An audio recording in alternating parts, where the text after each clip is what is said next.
Evet arkadaşlar, tekrar Fikri kanalına hoş geldiniz. Emlak sektöründen Sezer ben. Şimdi bu part 1 yayınlamıştık ve bu da part 2'si olsun. Devam edelim. Bu bayağı bir part 10'a kadar sürecek diye düşünüyorum ben. Çünkü çok şeyler yaşıyoruz. Çok problemler görüyoruz. Bunları anlatacağız. Anlata gideceğiz. Emlak sektörü bitmez. Ha bir de şöyle bir şey var ya, bir de birkaç tane takım elbise arkadaş çıkıyor. İşte emlak sektörü şöyle, emlak sektörüne siz de girin. Emlak sektörü mükemmel. Elinde Starbucks'tan aldığı bir kahve, takmış gözlüğü. İşte villa gezip ya da işte ne bileyim neresiyse artık gezip bir de kendine kameraman tutmuş emlak sektörünü anlatıyor. Anlatan arkadaşlarımız var. Yadırgamıyorum tabii. Herkesin kendi mesleğidir. Ben de mesela kendi ofisimde çekiyorum videomu. Yadırgamıyorum. Yadırgadığımdan değil. Yani her şey güllü gülistanlı gibi gösteriyorlar. Benim canım ona sıkılıyor. Şimdi arkadaşlar 3 günlük bir serüven anlatayım ben size. 3 gün yaşadığımız problemi size anlatacağım. 3 gün ne yaşadık arkadaşlar? Bir evimiz var. Evimizin değeri 500 bin lira. İlanlarda 520 bin lira mal sahibi kendisi koymuş. Biz de aradık. Benim danışmanım aradı. Evin durumunu sordu. O da dedi ki, mal sahibi demiş ki ben demiş sana burasını benim satış rakamım 500. Yani sen de işte üstüne çalış 520'ye çalış. Pazarlığınızı yapın. İşte her iki taraftan da komisyon alıp bu işi bitirelim. Tamam mı? Tamam. Ondan sonra danışmanım da İstanbul'da işi vardı. Dedi ki siz ilgilenin bana. Tamam ilgilenelim. Aradım mal sahibini. İşte Muhammed Bey eviniz varmış. İşte danışmanım sizi aramış. İşte böyle biz portföyümüzü almak istiyoruz. Müşterimiz var vesaire. Tabii dedi getirebilirsiniz dedi müşterinizi. Ben dedi İstanbul'dayım. Yalnız içerisinde kiracı var. Tamam bir randevu alın. Biz de gösterelim. Günlerden Perşembe. O dedi ki tamam dedi ben de arayacağım dedi. Pardon günlerden Çarşamba. Ben de arayacağım dedi. Perşembe de 19 Mayıs. Ben de arayacağım dedi. Size de randevu alacağım dedi. Tamam. Yalnız ben satış rakamı dedim 500 bin lira demişsiniz dedim. Yok dedi benim satış rakamım dedi 530 bin lira 500 bin lira değil dedi. Benim dedi satış rakamım 540 bin lira dedi. Ya dedim Muhammed Bey ilanınızda 530 bin lira. Siz 520 ile 510 civarı bize bırakmışsınız. Ya da siz satın komisyon alın demişsiniz. Sonrasında yok hayır ben öyle bir şey kabul etmiyorum. Siz müşterinizi getirin. İşte ben pazarlığı yapacağım. Size komisyon vereceğim. Tamam. Yani güzel. Dobra konuşuyor. Bir şekilde yani biraz kaçak dövüşüyor ama tamam dobra konuşuyorsunuz. Kendinizce. Ondan sonra siz dedim o zaman bir randevu alın ki ben de yarın saat 2 gibi müşterimi getireyim. Tamam mı? Tamam. Sabah oldu. Alacak olan kişi bizi arıyor. Diyor ki abi ben şimdi X yerden çıkıyorum. Daireyi görmek istiyorum. Tamam buyurun siz çıkın. Sonuçta 2'de randevulaştık ya arkadaşlar. Neyse biz de mal sahibini arıyoruz. Diyoruz ki bak saat 2'de geliyoruz. Tamam dedi ya sizleri buyurun gelin dedi. Biz çıktık evin yanına geldik. Kiracının numarası olmadığı için tekrar yine mal sahibini aradık. Ya dedik beyefendi böyle biz geldik. Ya dedi sorma dedi ya kiracı dedi çarşıya gitmiş dedi. Saat dedi 4'e doğru dönecekmiş dedi. Şimdi kendisi İstanbul'da. Ben evin önündeyim. Alacak olan kişi evin önünde. Kiracı çarşıda. Şimdi ben kiracının çarşıda olduğuna inanmıyorum. İnanmıyorum yani ben kiracı olsam oturdum evde ben göstermem kardeşim. Ben kiracıyken o evi satamazsın. Ha buradan da dipnot düşelim. Ben emlak sektöründe olduğum için söylüyorum. Burada kiracı arkadaşlarımız var ise evinizi göstermeyebilirsiniz. Eğer 6 ay ya da mesela bir yıl dolmadan veya 7. aydasınız. 7. aydaysanız ise işte 3-5 ay varsa çıkmanıza, siz evinizi, oturduğunuz evi mal sahibinin evini göstermek zorunda değilsiniz arkadaşlar. Onu da buradan altını çizeyim. Mal sahibi de size hiçbir şey söyleyemez, hiçbir hakta talep edemez. Diyeceksin kardeşim benim kontratım bitmesine 5 ay var. Madem sen bu evi göstermek istiyorsan tamam. İşte 5 kaç paraya oturuyorsun? 1000 liraya oturuyorsun. İşte 5 ayım var. Bana 5000 lira ver. Ben çıkayım. Benim komisyonum içerideki kaporamı da ver. İşte 5 aylık kiramı da ver. Bir de bana ev bul. Ben çıkayım diyebilirsiniz arkadaşlar. Kusura bakmayın vallahi esniyorum. Bu çok natürel bir video oluyor bu arada arkadaşlar. Hani böyle şöyle kesme, biçme, bölme hiçbir şey yok bu arada. Yani şimdi bunu satan, kendi dairesini satan mal sahibi kiracıyı hiçe sayıp da oraya müşteri getiremez. Öyle bir hakkı yok. Onu baştan söylemek isterim. Yani bunu göstermeme hakkına sahipsiniz. Neyse velhasıl kelam toparlayayım. Tamam, çarşıda olabilir. Ne zaman görebilirsiniz burayı? Cumartesi görebilirsiniz. Sonrasında cumartesi günü olur. Biz ararız. Yine alacak olan kişi bizi arar. Ne yaptınız abi der. İşte beyefendi der bize. Biz de deriz ki tamam yarın göreceğiz. Cumartesi olur. Yine arkadaş hazırlanır alacak olan kişi. Biz yine mal sahibini ararız. Mal sahibi der ki kiracı zaten çıkacak. Pazar günü saat 12'de görebilirsiniz der. Sonrasında biz yine alacak olan kişiyi ararız. Deriz ki aynı şekilde mal sahibi çıkacak. Kiracı çıkacak. Öğleden sonra görebiliriz. Tamam mı? Tamam. Neyse gün olur pazar. Pazar günü biz gideriz abi. Evin önüne geliriz. O sırada da mal sahibi evdedir. Evi göstermeye geliriz. Neyse bir şekilde yani bu 3 günlük 4 günlük serüvende biz evi alıcı, satıcı, emlakçı olarak pazar günü saat 3'te görmeye gideriz. O sırada da işte tanışırız. Merhaba şudur budur. Velhasıl kelam bize 530 bin lira dediği evi alacak olan kişi geldiğinde kaç para dese beğenirsiniz arkadaşlar? 565 bin lira dedi. Benim satış rakamım 565 bin lira dedi. Ya kardeşim bu kadar mı olur ya? Bu kadar mı olur? Yani bu kadar yüksek, bu kadar fahiş rakam nedir ya? Yahu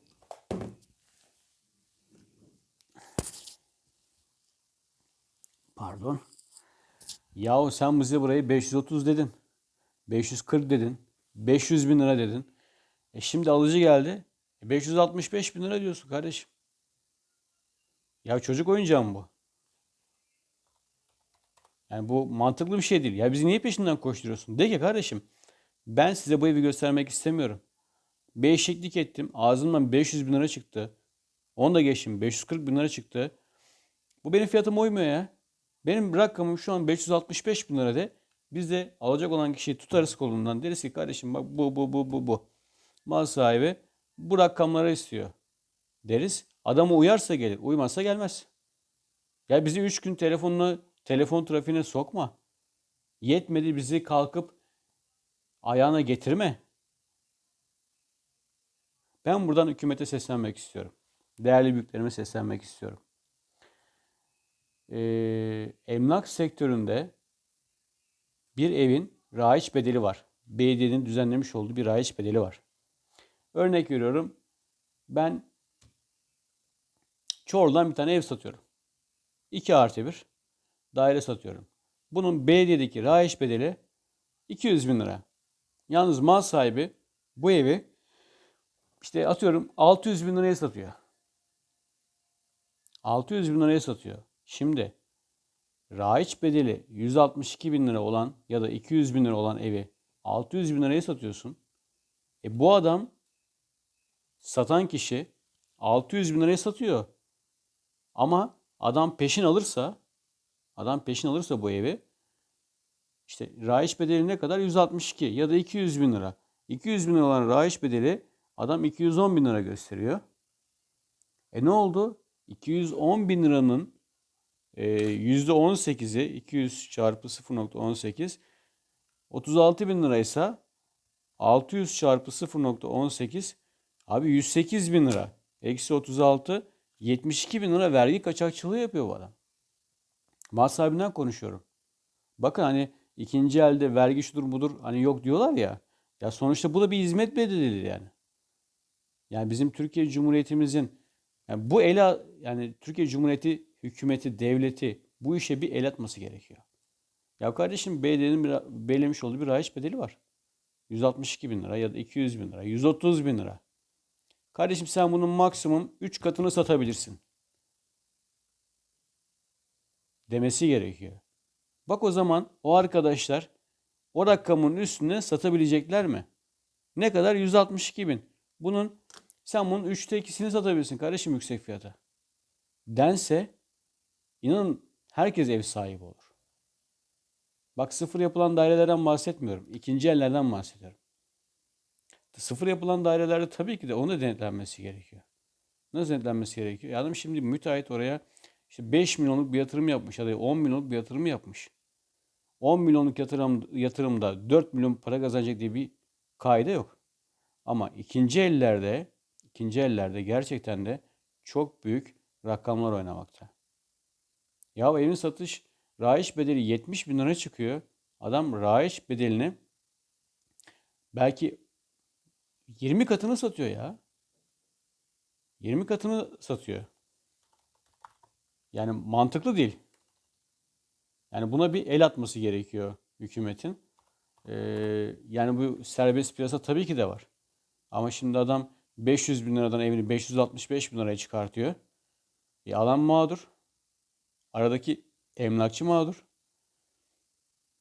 Nasıl olacak? Nasıl çözeceğiz biz bu işleri? Yahu 300 bin liralık ev şu an 750 bin lira oldu. Bahçe katı 400 bin liradan yok. 400 binden aşağı bahçe katı yok. 480 bin liraya satılıyor. Ya biz ne kadar 1 milyon versek de karşılığında geri ödemesi 14 bin lira olsa da kim ödeyebilecek bu 14 bin lirayı? Yine zengin kazanacak. Yine zengin yapacak. Leasing gibi kredi çekecek. Bir şekilde ödeyecek bunu. Yani milyonları olan birisi için 14 bin lira para ödemek para değil. Şunu demeye çalışıyorum. Yine siyasete girmek istemiyorum ama yani demek istediğim emlak sektörü gerçekten çok zor durumda. Bu zamanda çok büyük adımlar atılması gerekiyor emlak sektöründe. Yoksa ya kiralar zaten bir de kiralar var. Bir de kira olayı var. Ya kiralar 2.000 liradan aşağı, 3.000 liradan aşağı kiralık daire yok. Eşyalı daireler 5.000 lira. Ya hani bunu e, memur hadi tuttu. İşçi nasıl tutacak bunu? Nasıl evini geçindirecek? 4.200 lira alan bir insan nasıl kalkıp da 4.500 lira ya da 2.000 lira, 2.500 lira kira verip de geçimini sağlayacak? Zaten markete girdiğimiz zaman en az 3-5 bir şey alsan 100 liradan aşağı çıkamıyoruz. Yani şu an bir porsiyon döner, pilav üstü döner olmuş 43 lira. Yani demek istediğim hani şu an gerçekten çok büyük sıkıntılar var. Emlak sektörüne ve enflasyon olarak çok büyük sıkıntılarımız var. Şimdi emlak sektöründe kiralık daire olayına biz bakmıyoruz. Neden bakmıyoruz? Öyle bir durum aldı ki şu an piyasa öyle bir kötü ki hiç anlamadan sizin etiketiniz %90'lardayken %10'lara %5'lere düşebilir. Nasıl mı düşer? Adam gelir, boş kiralık daire alacağım tutmak ister. Portföyünüzde vardır. Karı koca gelirler. İşte merhaba biz aileyiz. Evi görmek istiyoruz. Evi gösterirsin. Beğenirler. Kontratını yaparsın. Mal sahibiyle beraber karşılaştırırsın. Elektrikleri tutarsa verirler. Şimdi baktığın zaman ikisi anlaşıyor. Biz burada aracı kurumuz.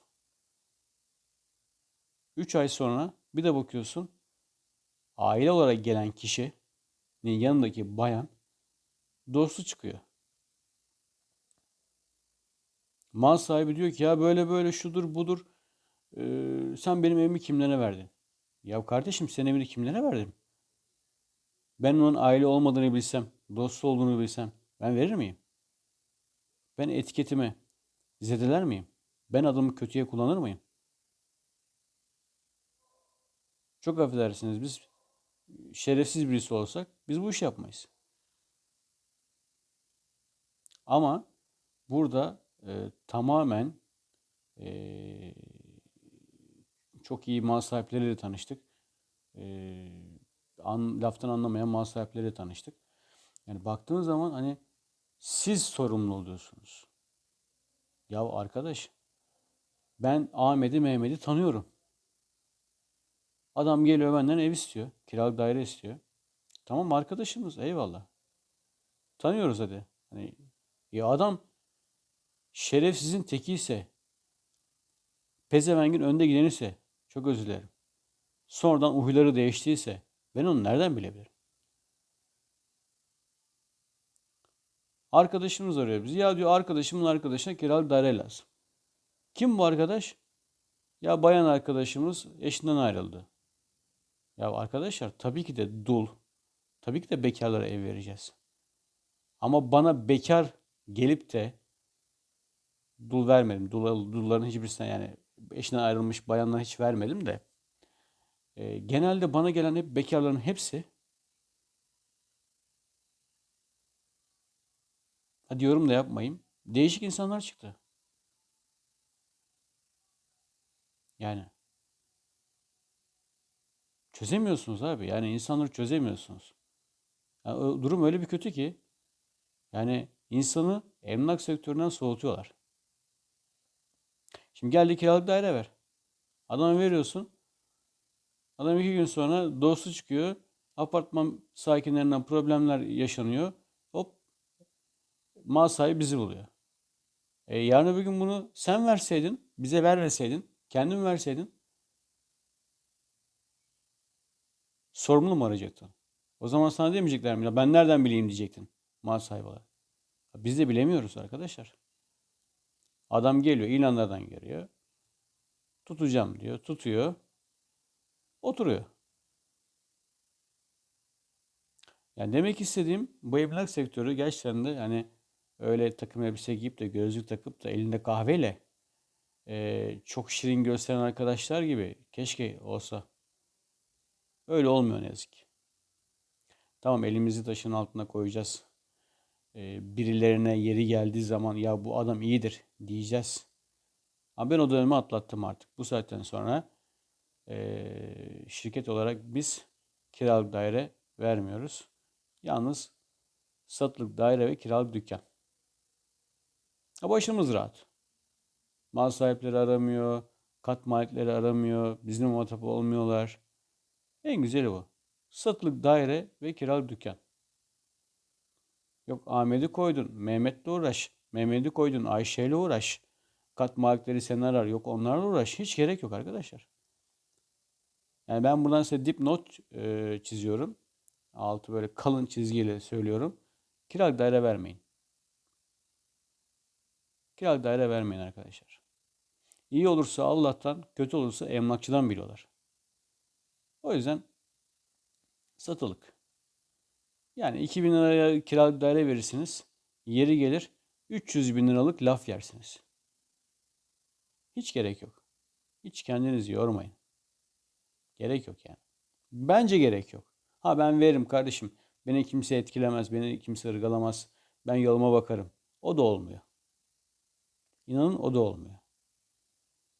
Bir iş yapıyorsan hakkını vereceksin. Hakkını derken yani orada sorumluluğunu bileceksin.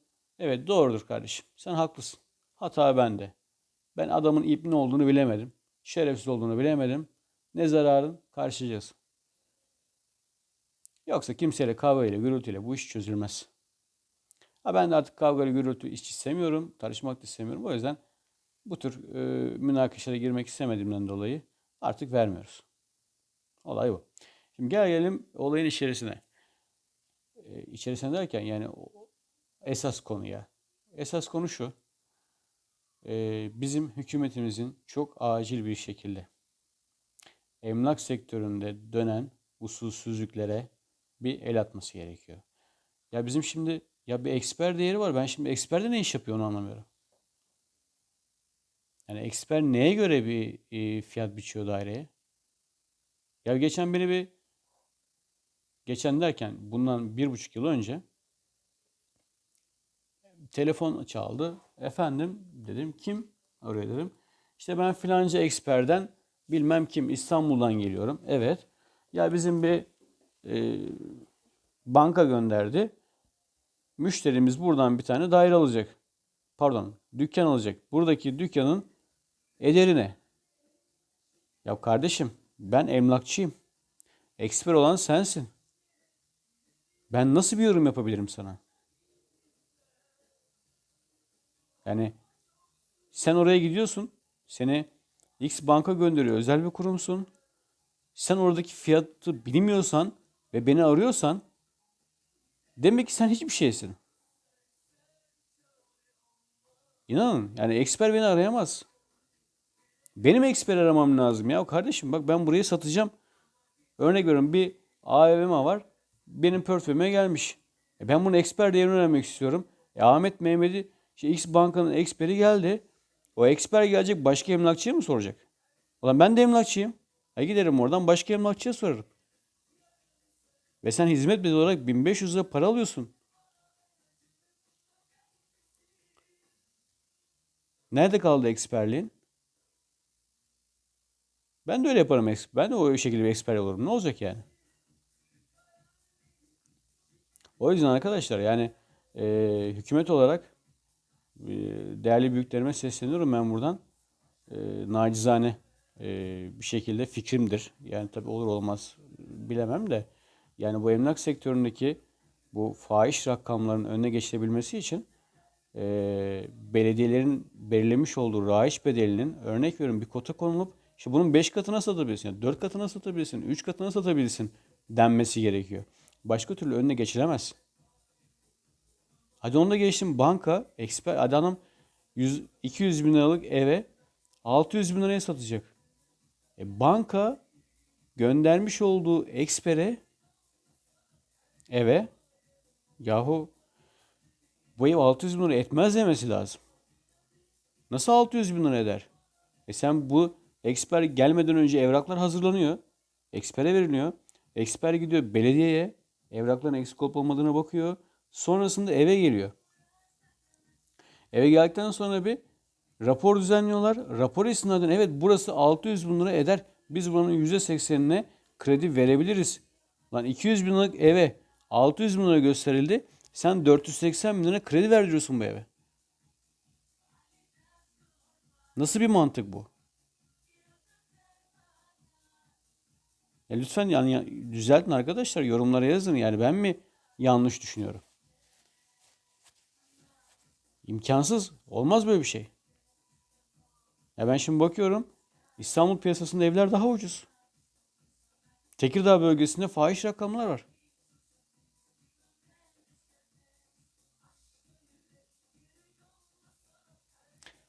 Yani o yüzden hani sadece ve sadece emlak sektörüne bir düzenleme yapılırsa eğer, ben enflasyonun %20'lik, yani enflasyonun %20'lik bir payının düşeceğine inanıyorum. O insanlar bu sefer de ne olacak? Hani 200 bin liralık evi 400 bin liraya alsın. Ama 600 bin liraya almasın.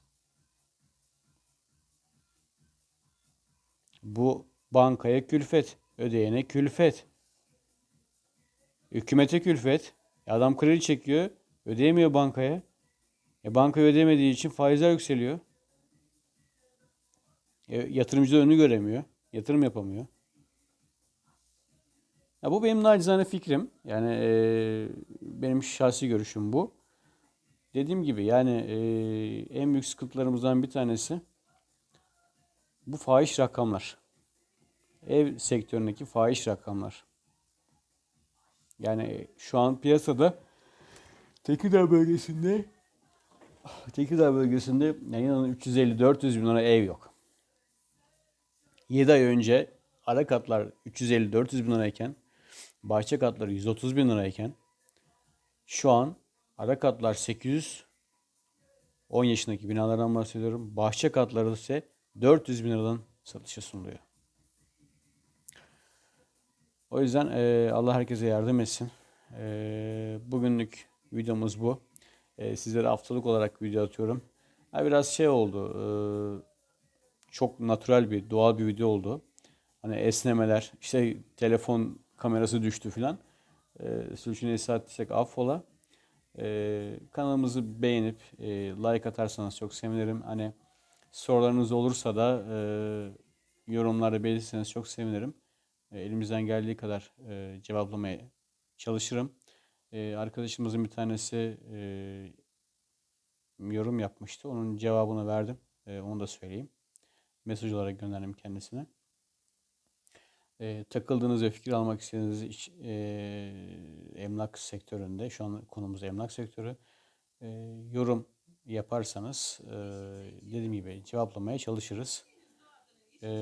Her hafta bundan sonra pazartesi günleri bir video göndereceğiz sizlere. Tabii çok izlenirse, çok işte beğenme alırsa bunu haftada 2'ye de çıkartabiliriz. Bunu vlog tarzında da yapabiliriz. Hani böyle ev gösterme gibi vlog tarzı da yapabiliriz.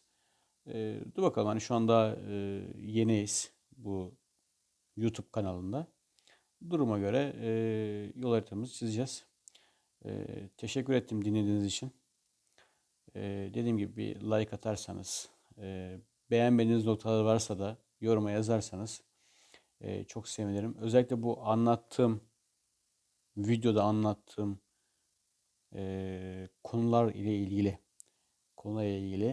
yorumlarınızı da, yani şu olsa daha mı iyi olur ya da bu olsa daha mı iyi olur. Ondan sonraki işte videolarımızda ona istinaden, yorumlarınıza istinaden soru cevap gibi yapabiliriz diye düşünüyorum. O yüzden teşekkür ederim dinlediğiniz için. Her zaman dediğimiz gibi Fikir Al kanalından ayrılmayın. Ve paylaşmayı da unutmayın arkadaşlar. Kendinize çok çok iyi bakın. İyi günler diliyorum.